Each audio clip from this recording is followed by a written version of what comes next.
Thank you.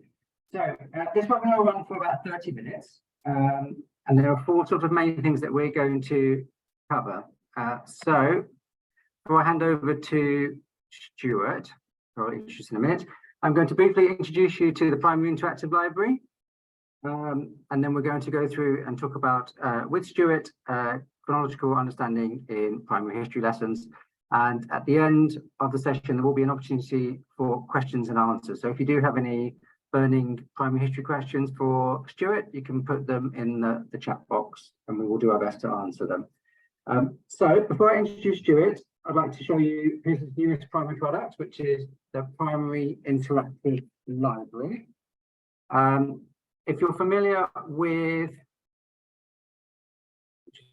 Active Learn Primary, you should be able to see the Active Learn Primary screen now.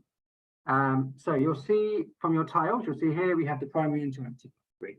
So within the Primary Interactive Library, we have over 5,000 primary interactives that teachers and pupils can use for maths, English, science, geography, and history.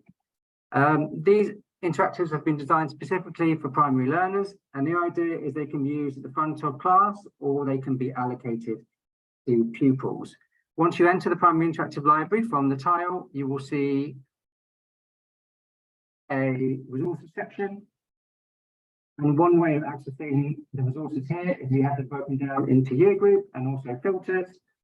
As you can see, you can also use search words to search for interactives that you would want to use when teaching. So for example, Roman numerals like this, it will come up with a sequence of different interactives. Here we have interactive screens, videos like Roman numerals to support children with those maths concepts, or something like commas. It will come up with that you can use, or something when we go on to Stuart later. We've got different history interactives like this. In terms of the interactives that we have within the library, we have a range of interactives. Some of the interactives we have for maths, we have lots of digital games. We have math starters in terms of fluency, fitness, and mastery checkpoints. We have lots of maths videos that you can use with your class to explain maths concepts across the years. And we also have interactive teaching slides. For English, we have lots of SPAG digital games that can be used. We also have new phonics games that we've designed for the library, you can see here. And we've also got, alongside that, we've got lots of, we've got science interactive screens that you can use for teaching science across the year groups. And we've got new geography interactive maps and interactive question checks. And with Stuart, we've got interactive timelines and interactive multiple choice questions. All these interactives can be used at the front of class. At the same time, you can allocate all these to your pupils. So you can give these to your pupils to do for homework. So they offer you a broad and balanced curriculum. So just before I pass over to Stuart, I'm going to show you an example of that with my fake class here. So when your child logs in and they go to My Stuff, they can click on the interactive library and they can straight away see the different activities that they've been allocated. So for example, this child has been allocated for work on ancient Greece, volcanoes for geography. This is an algebra game in year 6 they've been allocated, colon, semicolons, dashes, and something about battery circuits. So without further ado then, I'm going to introduce Stuart. So Stuart is an experienced primary teacher, history specialist, and member of the primary committee of the History Association. Stuart Tiffany is the author of our History Interactives, the multiple choice questions in the interactive library, and he regularly delivers history CPD across the country to primary schools. And very excitingly, his first book on primary history is actually released next month. So Stuart, if okay, I'm going to stop sharing and hand over to you. Lovely, thanks very much. Hopefully everybody can hear me okay. It's nice to be here talking about my favourite subject of chronology. Let me just share the right screen. There we go. You should be able to see that there. So just a quick bit of background. When I put these together, they make use of quite a lot of just underpinning information that I'm going to share some of this afternoon, but other bits might just fly under the radar. So I've just given you kind of 3 headlines of what I envisaged when I put them together. So number 1, think carefully about if your children are able to interact with them independently at that age. And that might impact on how you introduce them and how you suggest they're used. For example, some of them require the ability to decode some quite subject-specific words. So you might want to think carefully about, will the children get the necessary support at home, or is it better done as a focused activity within the classroom setting? Number 2, it's really important that we think about developing fluent recall of the narrative children are learning and why that is useful. So in maths, we wouldn't just teach children the times tables once and say, you've counted it once, you've got it.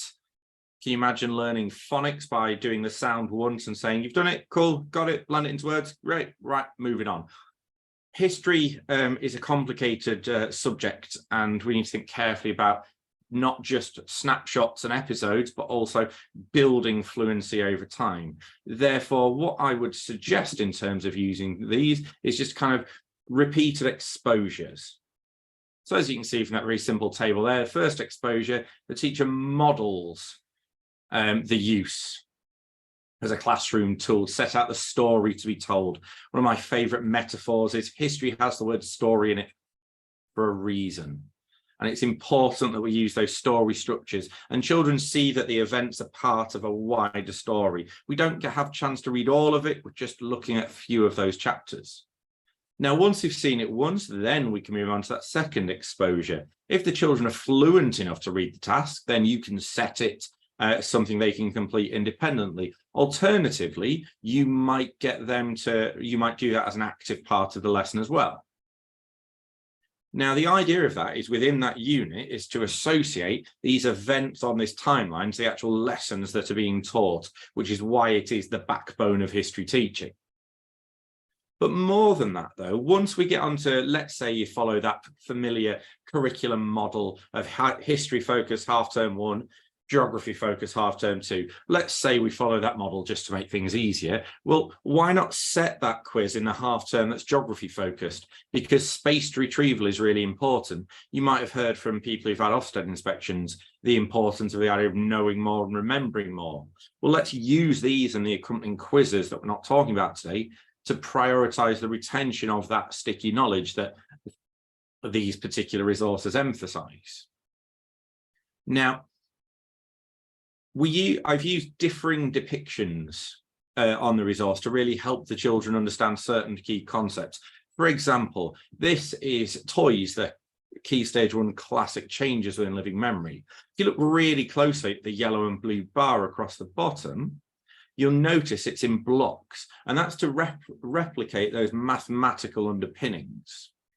So within living memory is broken into blocks of 10, which is illustrated nicely on the graphic itself. The reason for that is it links to the children's counting. So when we're teaching chronology in Key Stage 1, start at now, work backwards. Let's count backwards, 10, 20, so on. And when we get to 100, we say, well, that's within living memory. And that means that we could speak to somebody that was there when it happened. If it's beyond living memory, it's too far in the past. Nobody's left alive. And that's why it's both color-coded, but also we've got that mathematical scale. Think carefully about the children's mathematical fluency. Do they understand how to count in tens? Do they understand the depictions? Don't be afraid to get the multi-link out, your Numicon out, your base 10 out to reinforce those mathematical constructs. And then other for Key Stage and Key Stage 1, we've got the thinking about who has the longest living memory and the fact it's generational understanding. So we've got a great-grandparent has the longest living memory because it's the largest number. It's that correspondence between quantity and numerical values. And last but not least, you'll see that we expand the timeline outwards. So we start with that big picture, that wider narrative, and then what we do is we zoom in, and that's where the children actually start dragging and dropping things in. Now you'll notice the color coding is consistent. If you look at the images across the top and then the boxes across the bottom, sorry, you'll notice we get that correspondence between within living memory and beyond it consistently, which is really important. Because what it essentially allowed us to do was it meant we didn't have to crush and squash everything in. So what I'll do now is I'm just going to load some of the resources and explain to you just a little bit as to how they were put together. Now on the screen, you should hopefully be able to see Mary Seacole's life. What I hope you pick on up on straight away is the color coding, the consistency. Within living memory is always that beautiful golden yellow color, and beyond living memory is that blue color. The reason we didn't go for classic pairings like red and green or red and blue is because it's important we think about common pairings for color blindness. Red and green and red and blue are really common pairings. So here we can start off with Mary Seacole. When did Mary Seacole live? Oh, she's in a blue circle. So what does that tell us? Well, that tells us she's beyond living memory. Are children going to be able to place her life as to more accurate than that? Well, no, because mathematically their place value knowledge goes up to 100. So the fact she was born in 1805 is 1,705 beyond their mathematical comprehension. So what we need to think carefully about is that blend of getting the children to do things and actually instructing them. In Key Stage 1, the start of where they fit on this big picture narrative is going to be an instructive model. Okay. Click next. There we go. And then what you can hopefully see is one of the tasks for the children to complete.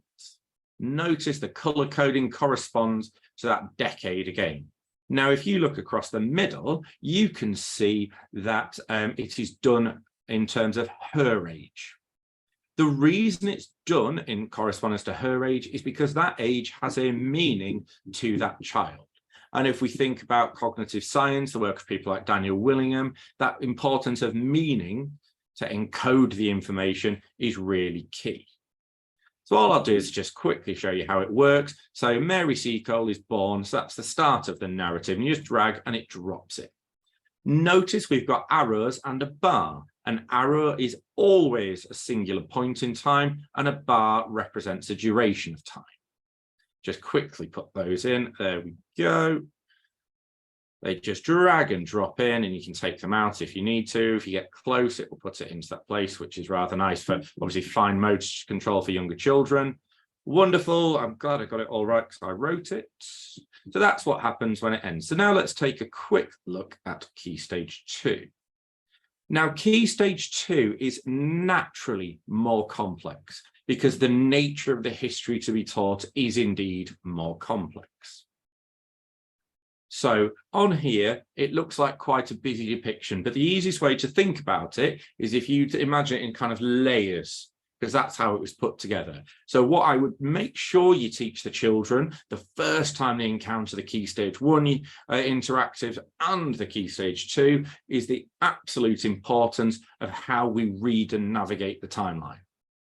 If we don't do that, we're going to have a problem in that they're just going to start dragging and dropping and putting everything everywhere.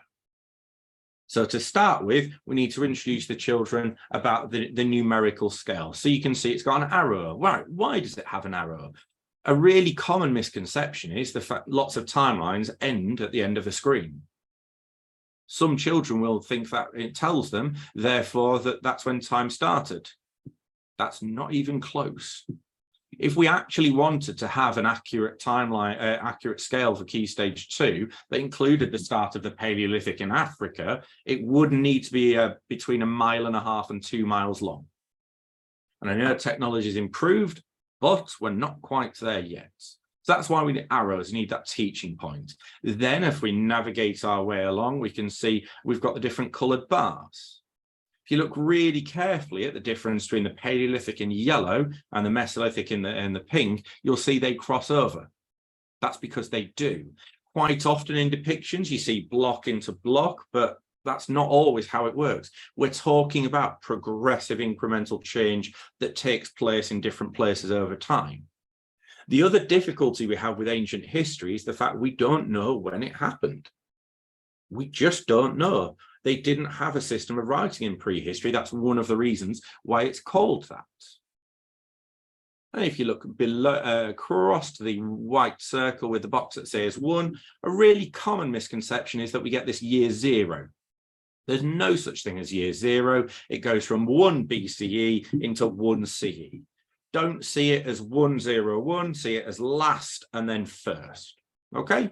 If you're teaching this to year 3, it is quite possible that will really confuse them. So therefore, we model that language of, so 1 BC is the final year before Christians believe Jesus was born.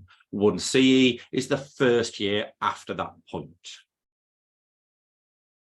Hopefully that makes sense. That does take repeated exposures, and it is an important fact, nuanced fact that we did put in. And then when we look at the drag and drop bank, it's possibly this one. So we've got images. So we need to teach the children how to navigate. We need to navigate that correspondence of information. So I would get them to look at that information on the left-hand side first. So Doggerland once connected Britain to the European mainland. In 6500 BCE, the ice melts and Britain becomes an island. So you'd think, right, which image is the best depiction of that? It's that one. A reconstruction of the Howick House is that one. Skara Brae, Stonehenge, Amesbury Archer with arrowheads, and then iron ploughs and sickles. And you check, and it gives you a score. If we do this repeatedly, it allows us to build a more fluent sense of time and place, which is really, really key. Let me move on to the next one. So the Maya. Now, this one I'm going to spend a little bit of time on. So the reason I've shown you Stone Age to Iron Age and then the Maya is a really important factor. As children go through Key Stage 2, they're going to learn more and more of the history content. That means the timeline is going to become more and more crowded, okay? So what we have to do is make sure the children have got that fluent sense of, well, what's going on. Now, if you look at this timeline, it looks as though it's really complicated, but it's very carefully put together in order to accomplish certain things. So if we look at the top half of it above the numerical scale, you will see that it is labeled British history. And the reason why we have chosen to put the British history above is because that's the first thing we encounter, and we teach that as a continuous narrative from the earliest point of human occupation, which is from fossilized footprints found, I think it's in Norfolk, through to 1066 in primary, and Key Stage 3 start at 1066 and go through to the present day. When we're teaching children this, we need to look really, really closely and ask them questions to activate relevant prior knowledge, such as Stone Age to Iron Age Britain. Well, that's just one colour. Is that one period of history? No, it's 5. Can you remember those 5 periods of history? Because even though on subsequent depictions, the children are going to have that interaction with it, that it looks like it's just one, we've got to make sure they know it's just one carefully thought out and one, it's multiple aspects that we put in. So next part of that would be thinking about those, and then we can ask them questions such as which had the longest duration, which has the shortest duration, because if we only ever see a timeline as a series of A4 posters, let's say, the children will look at that and think they're all the same duration. They may very well ignore the numbers. And even if they look at the numbers, are they fluent enough to understand the difference? So we ask them questions such as that. We can ask them questions such as, why is there a crossover between at the end of the Iron Age and the Roman period? Well, the reason there's a crossover is Julius Caesar's unsuccessful invasions, and then the Romans successfully conquer Britain about a century later. Can you find another example where that's the case? Well, yes, the Anglo-Saxon and Viking conflict. You can see that towards 1066. It's really key that we use chronology as that organizational tool. We're organizing the knowledge organizing those sequences, those episodes in history that we're encountering. Now, when we get to world history, we cannot teach a narrative of world history because each society, each group, each nation state, each of those has its own start point, end point. They expand territorially, they'll cross over, they'll conquer. So the depiction would be so complex, it would be unusable. And we are, to an extent, limited by the national curriculum specification. So when you look at world history, it's really key that we say we are teaching episodes of world history. It's not the full narrative. We're teaching some parts of it, but there is a lot more out there that we don't cover. Graphically, it's depicted in the same way. The one to make you aware of is that the Roman Empire and Roman Britain appear on both British and world history because we study both aspects as part of our curriculum. That's why they are the only one that appears in that way. Last but not least for this particular section, look really closely at things at the ancient Egyptians, Greeks, and the Romans. They met each other. They encountered each other. Why does the ancient Egyptian period come to an end? Because the Romans invaded and conquered them. Why does the Greek period come to an end? It's the same reason. Why does the British Iron Age come to an end? It's the same reason. So even though we're going to use this to get that chronological knowledge, we can also use it to look at common features of periods. We can introduce concepts like invasion, like conquest. But then also be very mindful that they met each other for other reasons. They traded. The ancient world was wonderfully interconnected. There was a trade post on the Nile Delta that was half Greek and half Egyptian. So try and think about that breadth of knowledge, that breadth of experience we want the children to encounter. When we get across towards the more recent history, the thing that you might have to think of in classroom in terms of adding something on in a different graphic is your post-1066 study. If it doesn't appear on here, what you might have to do is make a slightly different model and show that, because obviously it was impossible to add on everything because there's huge possibilities and freedom within the national curriculum itself. With the internal narrative, so what we do next is we zoom into one particular episode in history, in this case, the Maya. What we've got again is that same graphic model that you saw for Key Stage 1, just a more complex example. Notice the numerical scale, it's consistent, and that's really key that we guide the children to that so they can start making those mathematical links. And then once we start filling things in, we need to start attributing them to different periods of that narrative you can see unfurl in front of you. Because if you look for the Maya, the duration of the Maya is just over 3,500 years. A phenomenal duration of time. So what's really important is we add, we put things in here and think really carefully, which period does that come from? It's not a singular aspect. It's not a singular aspect of time. So what I would personally do is the first time I get children to interact with this, I would focus very carefully, very explicitly and deliberately on the different periods.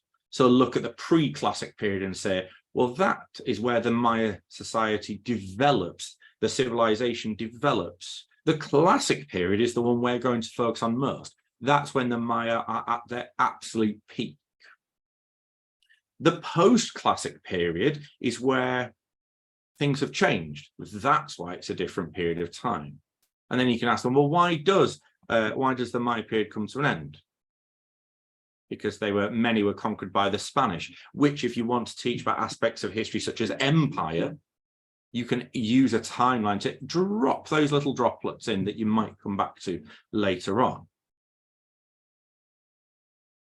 Now, let's see if we've got people in the chat who can offer some things. So I'm aware I've got a little bit of time to play with.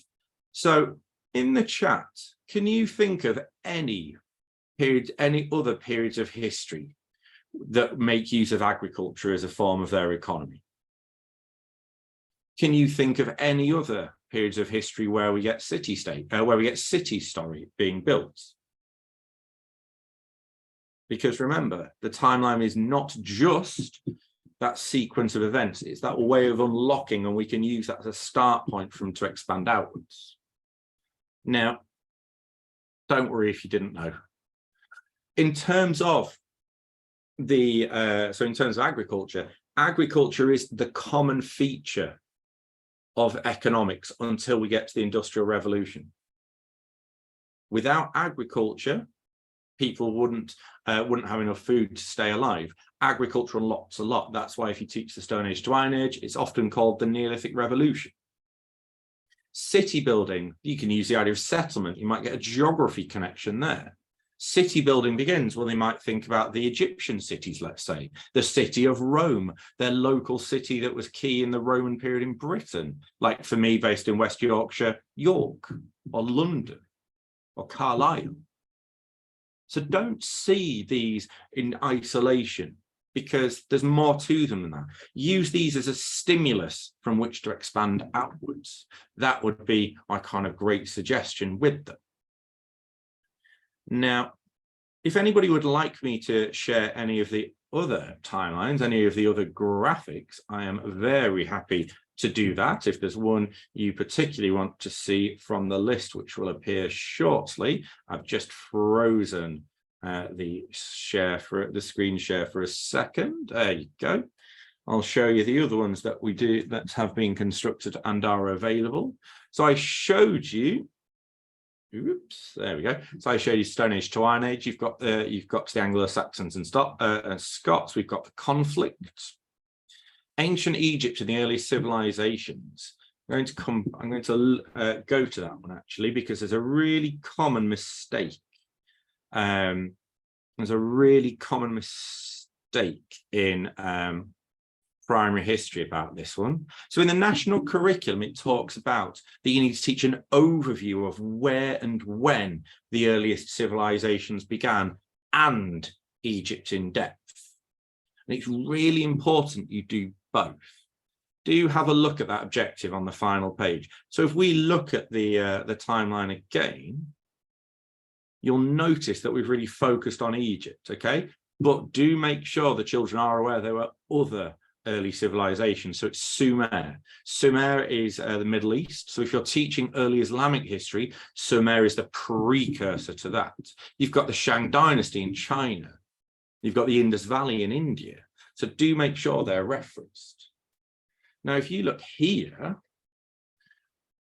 the reason I added this one on is to show the kind of that variation across periods of history. So if we look here, if I ask you in your head, just make a mental image, a mental list of things you associate with ancient Egypt, I imagine you're going to get mummies, pharaohs, and pyramids as kind of top three, as possibly top three, maybe even further. But you need to think carefully about when in the Egyptian period they occur. So if we look here, mummification begins very much at the start of the Egyptian period. When I say to you a pyramid, now pyramids are only a feature of the Old Kingdom. They were only built in the Old Kingdom of ancient Egypt. Then things changed, okay? Look at Tutankhamun. Tutankhamun is so much later. So what we can do here is we can use this as a graphic to teach the children that Tutankhamun reigns over 1,000 years after the pyramids were built. Just for you as adults, that's like trying to make a direct connection between you and the Battle of Hastings. So using this clearly as a graphic organizer is really important. The Valley of the Kings becomes more normal in the New Kingdom. That's why Tutankhamun was found there. And then the Cleopatra, who is the final pharaoh of an independent Egypt, this marks the end of the ancient Egyptian period because they were conquered by the Romans. And then we just press check and we've got it. So hopefully that gives you a bit of an insight, a bit of an introduction to the interactives that have been put together. Now, as I say, do ask if there's any particular ones you want to see. Whoops, let me just get rid of that, and it will come back. Oh, press the wrong one. Sorry about that. Do have a look. There are lots of them. So what's been put together is we've got the the Key Stage 2 statutory topics, along with some extras. In Key Stage 1, quite a few of the big hitters, shall we say? So travel and transport we've got as a quiz, and then there are some others. Let me just move forward. Here we go. So because you can teach there's lots of flexibility to teach in Key Stage 1, what we've got is there are a range on there. Notice how it's similar, okay? So notice how it's deliberately put together and it's similar. Notice that consistent approach, and it's really important that that consistent approach is mirrored not only in the actual interactive use, but also it's mirrored in terms of teaching. And that's why when we use the age of the Amelia Earhart was when things happened, that's why it's really important that when you're teaching, you mirror that across. There we go. That is an introduction to the interactives. If you've got any questions, do fire them across. They might be chronology related, or they might be more broad than that in history. But yeah, any questions, do fire them over. Happy to answer them. Thank you very much. Thank you very much, Stuart. That was really, really interesting. I think it definitely developed my historical knowledge just in that 20-minute period. So we've got a bit of time now. So if anyone does have any questions, maybe about teaching history in the primary classroom, about teaching chronology, about the primary interactive library, you can just put a question in the chat box. And I'll probably just leave it for another 30 seconds. And if you haven't got any other questions, happy to close slightly earlier.